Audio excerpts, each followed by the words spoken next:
اہل حدیث فرقہ کب بنا؟ یہ میری طرف سے سوال، وہ لوگ بھی کرتے ہیں. جواب یہ ہے، سوال اہل حدیث فرقہ کب بنا؟ جواب، فرقہ تب بنتا ہے جب اپنی اصل سے جدا ہو. اہل الحدیث تو اپنی اصل سے کبھی جدا ہی نہیں ہوئے، جب سے حدیث ہے تب سے وہ. فرقہ جب بنتا ہے جب کوئی اپنی اصل سے جدا ہو جائے. یہیں پر وہ نقطہ حل ہوا کہ حضرت عثمان غنی نے یہ دوسری اذان کیوں جاری کی؟ بدعت ہے تو ہر بدعت گمراہی ہے، تو گویا کہ حضرت عثمان غنی بدعت کے مرتکب ہوئے. بدعت نہیں ہے، اذان کا مقصد تھا لوگوں کو نماز کے لیے بلانا. آبادی زیادہ ہو گئی، کثر الناس، یہ علت ہے، کثرت تعداد علت ہے.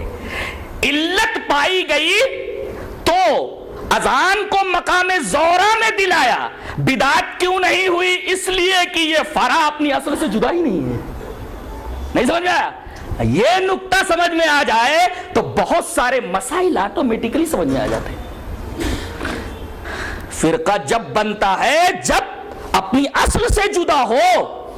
اچھا، ایک سوال اور قائم کرتا ہوں کہ جب اللہ نے تمہارا نام مسلم رکھ دیا تو تم اہل الحدیث اپنا نام کیوں رکھتے ہو؟ جواب اس کا یہ ہے کہ یہ اہل الحدیث جو نام ہے یہ وصفی ہے، مسلم ذاتی ہے، اور وصفی نام رکھنا جائز. یہ تو حدیث سے ثابت کر رہا ہوں اور عقلی طور پر بھی ثابت کروں گا. پہلے یہ ثابت کروں گا کہ وصفی نام رکھنا جائز ہے. دلیل یہ حدیث پاک. وعن الزہری سمع محمد بن جبیر بن مطعم رضی اللہ تعالیٰ عنہ عن ابیہ قال ان النبی صلی اللہ علیہ وسلم قال انا محمد وانا احمد وانا الماحی الذی یمحى بی الکفر وانا الحاشر الذی یحشر الناس على عاقبی وانا العاقب والعاقب الذی لیس بعدہ نبی. رواہ مسلم فی کتاب الفضائل. حضرت امام مسلم رحمہ اللہ اس حدیث پاک کو اسے کتاب الفضائل کے اندر لائیں. نبی کریم صلی اللہ علیہ وسلم نے ارشاد فرمایا میرا ذاتی نام ایک محمد ایک احمد ہے اور میرے کئی وصفی نام ہیں. ایک حاشر ہے، ایک عاقب ہے، ایک ماہی ہے، ایک رحیم ہے، وغیرہ وغیرہ. اور ایک نقطہ یاد رکھو کہ کسی ذات کے متعدد صفات اس کی عظمت پر دلیل ہوتے ہیں. نہیں، قرآن حکیم کا مطالعہ کرنے والا طالب علم جانتا ہے کہ قیامت کے بے شمار نام ہیں. یوم التغابن، الواقعہ، الحاقہ، القارعہ، 50 کے قریب اس کے نام. ایک نام یوم التغابن، ہار جیت کا دن. 400 سے زیادہ، 400 سے زیادہ ہے جیسا کہ حضرت فرما رہے ہیں. یوم التغابن اسی میں سے ہے. یوم التغابن، ہار جیت کا دن. ہار جیت کا دن، اس دن جنتی جیت جائیں گے، کافر ہار جائیں گے. اس وجہ سے اس دن کا نام یوم التغابن پڑا، ہار جیت کا دن. اور کیسی ہار؟ یہاں تو کرکٹ والے ہار جاتے پھر جیت جاتے ہیں، وہاں کوئی آپشن ہے ہی نہیں. ایک دفعہ جو جیت گیا ہمیشہ کے لیے جیت گیا، جو ہار گیا سو ہمیشہ کے لیے ہار گیا. کوئی آپشن نہیں ہے، سیکنڈ آپشن ہے ہی نہیں، آپشن ہے ہی نہیں.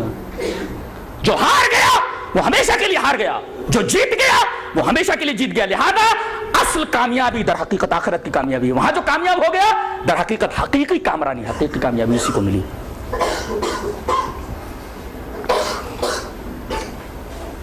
تو کسی چیز کے متعدد نام، متعدد اسما، اس کی متعدد صفات اس چیز کی، اس ذات کی عظمت کی دلیل ہوتے ہیں. جیسے قیامت ایک امر عظیم ہے، اسی وجہ سے 400 سے زیادہ اس کے نام ہیں. اور امام قرطبی رحمۃ اللہ علیہ نے یہ بات لکھی ہے کہ کسی چیز کے متعدد نام اور کسی چیز کی متعدد صفات اس کی عظمت شان کے اوپر دلیل ہوتی ہے.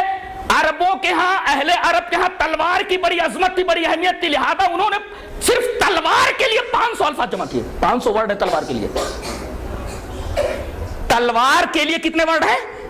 500 الفاظ ہیں صرف تلوار کے لیے. اتنی رچ لینگویج ہے یہ عربی. تلوار کے لیے صرف 500 ورڈ ہیں، 500 الفاظ ہیں. اتنی رچ لینگویج ہے. گویا کہ تلوار ان کے لیے بہت اہم تھی، لہذا اس کے نام بہت زیادہ. اسی وجہ سے اہل الحدیث کبھی اپنے آپ کو اہل الحدیث کہتے ہیں، کبھی اصحاب الحدیث کہتے ہیں، اور کبھی سلفی کہتے ہیں، اور کبھی محمدی کہتے ہیں. یہ بہت سارے نام، متعدد صفات در حقیقت اہل الحدیث کی ذات مسلم کے عظمت کے اوپر دلیل ہے. اس وجہ سے انہوں نے کئی نام رکھ لیے. اچھا مسلم نام اللہ نے رکھ دیا تو آپ نے وصفی نام کیوں رکھا؟ اس لیے کہ حدیث سے ثابت ہے وصفی نام رکھنا، جیسا کہ نبی کریم صلی اللہ علیہ وسلم کے ذاتی نام بتائے گئے اور اس کے بعد آپ نے اپنے وصفی نام بتائے، تو وصفی نام رکھنا جائز ہوا. اب منطقی دلیل یہ کہ اگر ذاتی نام کوئی ہے اور اگر وصفی نام رکھا جائے تو یہ جو وصفی نام ہے یہ ذاتی نام کا معرف ہو، مقسم نہ ہو. لفظ یاد رکھا جائے، ذاتی نام کا معرف ہو، مقسم نہ ہو، تعریف کرنے والا ہو، وضاحت کرنے والا ہو اور اس کی وضاحت کرنے والا ہو، تقسیم کرنے والا نہ ہو. اب بتائیے اسلام از اکول ٹو اہل الحدیث، درست ہے کہ نہیں؟ اس لیے کہ اسلام نام ہے قرآن و حدیث کا، قرآن و حدیث سے جو کچھ باہر ہے وہ اسلام ہے ہی نہیں، لہذا اسلام از اکول ٹو اہل الحدیث. اور اسلام از اکول ٹو اہل الحدیث اور مسلم از اکول ٹو اہل الحدیث، تو اہل الحدیث جو نام ہے ذاتی نام کا معرف ہے، ممیز ہے، مقسم نہیں ہے. اگر حنفی اور شافعی رکھ دیا جائے تو یہ مقسم ہے، لہذا اہل الحدیث رکھنا درست ہے اور کسی شخصیت کی طرف انتساب کر کے نام رکھنا درست نہیں، اس لیے کہ وہ مقسم ہے، تقسیم کرنے والا ہے، معرف اور ممیز نہیں ہے. کیا یہ نام صحابہ کرام رضوان اللہ تعالی علیہم اجمعین کے زمانے میں بھی تھا؟ جی ہاں تھا. دلیل یہ اثر وعن الشعبی قال کرہ الصالحون الاولون الاکثار من الحدیث ولو استقبلت من امری ما استدبرت ما حدثت الا بما اجمع علیہ اہل الحدیث. تذکرۃ الحفاظ قال الحاکم فی ترجمۃ الشیبی، امام عامر شیبی کے ترجمے میں یہ نقل ہے اور تذکرۃ الحفاظ میں قول موجود ہے. حضرت شیبی فرما رہے کہ پہلے کے نیک لوگ زیادہ حدیث بیان کرنے سے ذرا بچتے تھے اور وہ بات جو مجھے بعد میں معلوم ہوئی اگر پہلے معلوم ہو گئی ہوتی تو میں وہی حدیث بیان کرتا جس پر تمام اہل الحدیث کا اجماع تھا. اور یہ شیبی کون ہے؟ اوپر کسی کا اجماع، اتنے لوگوں کی تعداد حیرت انگیز ہے. جی چاہتا ہے کہ اس پر بھی ایک حدیث آپ کے سامنے میں پیش کر دوں. حدیث اس طرح وعن عبداللہ رضی اللہ تعالی عنہ عن النبی صلی اللہ علیہ وسلم قال خیر الناس قرنی ثم الذین یلونہم ثم الذین یلونہم ثم یجیء اقوام تسبق شہادت احدہم یمینہ ویمینہ شہادتہ قال ابراہیم وکانوا یضربوننا علی الشہادت والعہد. رواہ البخاری فی کتاب الشہادات. حضرت امام بخاری رحمہ اللہ اس حدیث پاک کو ایسے کتاب الشہادات کے اندر لائے. راوی حضرت عبداللہ بن مسعود ہیں. حضرت عبداللہ بن مسعود فرماتے ہیں کہ جناب محمد رسول اللہ صلی اللہ علیہ وسلم نے ارشاد فرمایا سب سے بہترین زمانہ میرا زمانہ جب تک آپ حیات ہیں. اب آپ کے زمانے کے بعد کون سا زمانہ بچتا ہے؟ صحابہ کرام کا.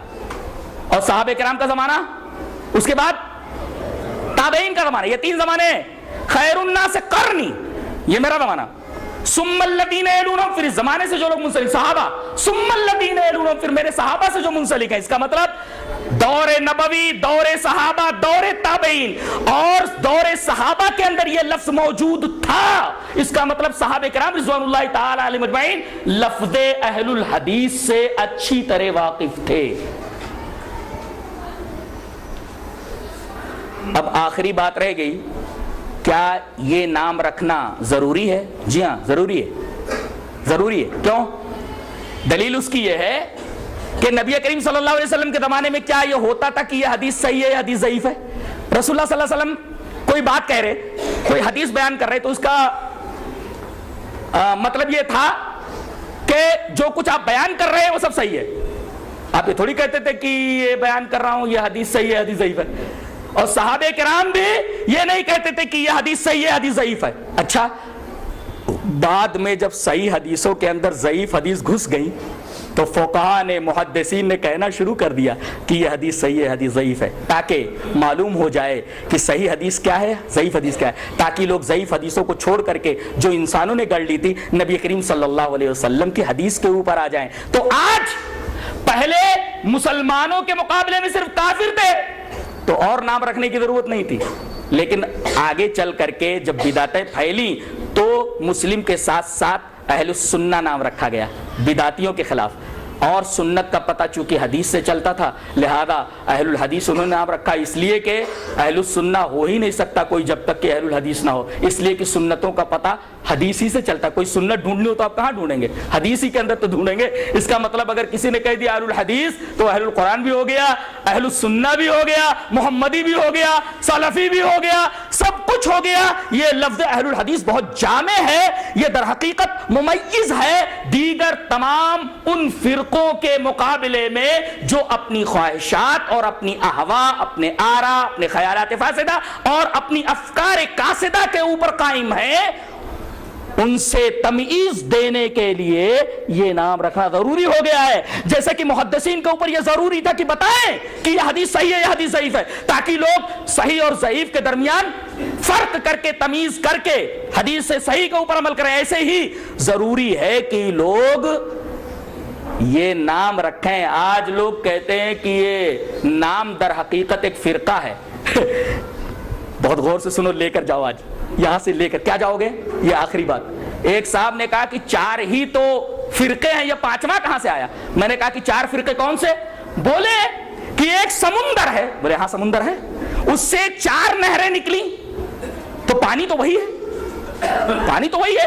ایک سمندر ہے، 4 نہریں نکلی، امام ابو حنیفہ رحمۃ اللہ علیہ کی نہر، امام شافعی کی نہر، امام مالک کی نہر، امام احمد، 4 نہریں نکلی، یہ 5واں کہاں سے آیا؟ میں نے کہا 5واں وہی سمندر ہے۔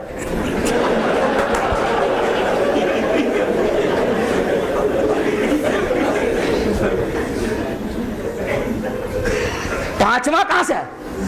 4 نہریں نکلی، 5واں کہاں سے آیا ہے؟ میں نے کہا سمندر ہی تو ہے، وہی اصل ہے، وہی اہل حدیث ہے۔ اچھا یہ 4 تو وہی پانی ہے۔ بولے پانی تو صحیح تھا۔ میں نے کہا لیکن آگے چل کے بارشیں ہوئیں اور بڑی گندگیاں آ گئیں سب اس کے اندر۔ اب اگر صحیح پانی اور صاف و شفاف پانی پینا تو سمندر کی طرف رجوع کرنا ضروری ہے۔ اب وہ آیت کریمہ پڑھ لو، تقریر کا اختتام، یا ایھا الذین آمنوا اطیعوا اللہ واطیعوا الرسول واولی الامر منکم فإن تنازعتم فی شیء فردوہ الی اللہ۔ اگر پانی گدلا ہو جائے تو گدلے پانی کو چھوڑ دیا جاتا ہے، ڈائریکٹ کنویں کی طرف، اصل کی طرف رجوع کیا جاتا ہے۔ وہی مطلب ہے فَإِن تَنَازَعْتُمْ فِي شَيْءٍ فَرُدُّوهُ إِلَى اللَّهِ وَالرَّسُولِ۔ اللہ تبارک و تعالی ہمیں نیک عمل اور اچھی سمجھ کی توفیق عطا فرمائے۔ وآخر دعوانا الحمد للہ رب العالمین۔